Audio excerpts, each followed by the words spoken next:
Berkalung sal bintang kejora, pria misterius berdiri di tengah-tengah anggota KKB Papua. Lantang serukan ajakan perang, konflik berlanjut sampai merdeka. Melansir dari greathot.id, video yang memperlihatkan pria misterius diduga pimpinan KKB Papua viral di media sosial. Dalam video tersebut terlihat seorang pria berkacamata hitam dengan sal bermotif bintang kejora. Pria berbadan kekar itu berdiri di tengah-tengah ratusan anggota KKB Papua yang bersenjata lengkap. Dia dengan lantang memberi semangat kepada anggota KKB untuk terus berjuang demi kemerdekaan Papua. Belum diketahui siapa pria tersebut, namun kuat dugaan ia adalah seorang pimpinan KKB. Hal itu terlihat dari sal yang dikenakan. Perang pembebasan untuk Papua Barat merdeka tidak akan berhenti, katanya.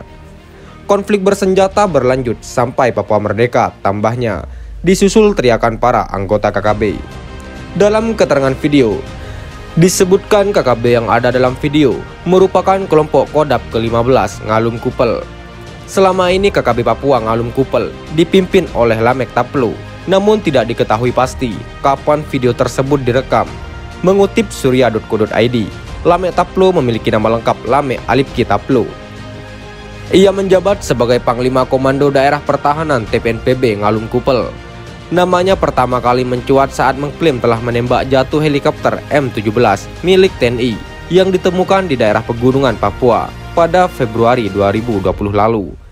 Diketahui KKB merupakan kelompok yang kerap menebar teror kepada warga sipil maupun aparat TNI Polri di wilayah Papua. Mengutip kompas.com, tujuan KKB Papua adalah melepaskan diri dari Negara Kesatuan Republik Indonesia. Sebelum disebut KKB, kelompok ini dulunya dikenal dengan nama Organisasi Papua Merdeka. OPM didirikan pada 1965 untuk mengakhiri pemerintahan Provinsi Papua dan Papua Barat yang sebelumnya disebut Irian Jaya.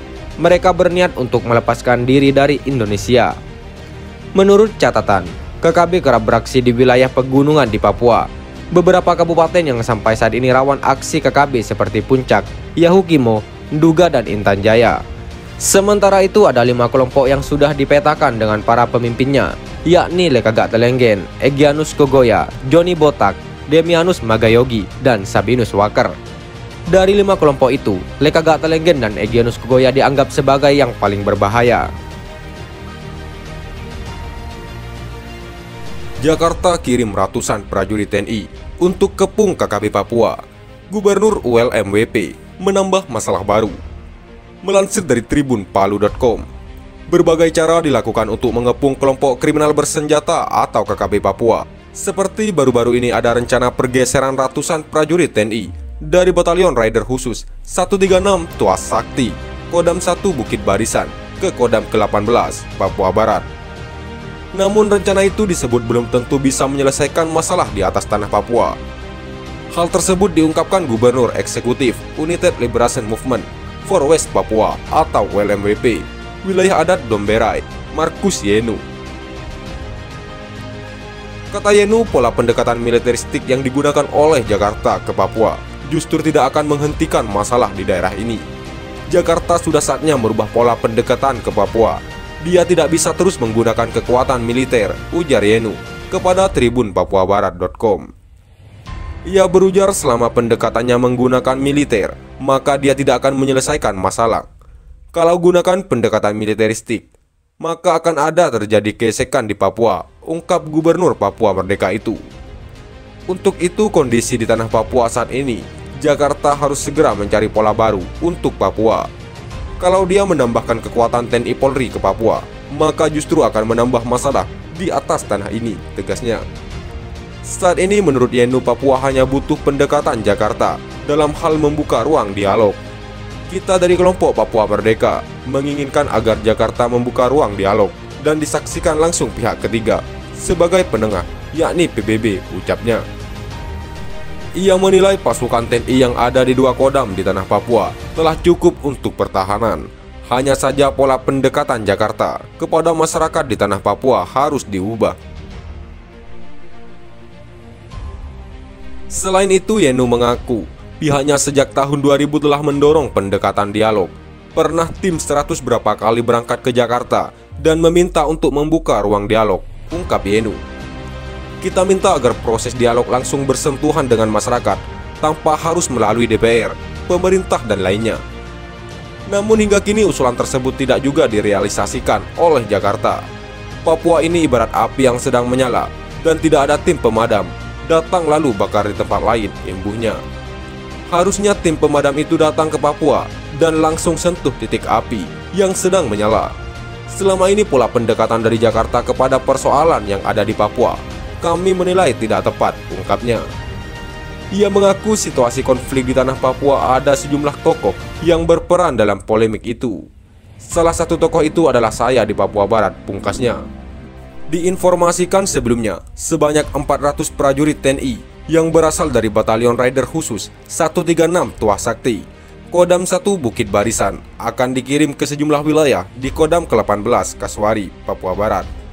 Pengiriman prajurit tersebut bertujuan untuk mengisi kekosongan dan melaksanakan pembinaan teritorial pada wilayah pelosok di daerah ini.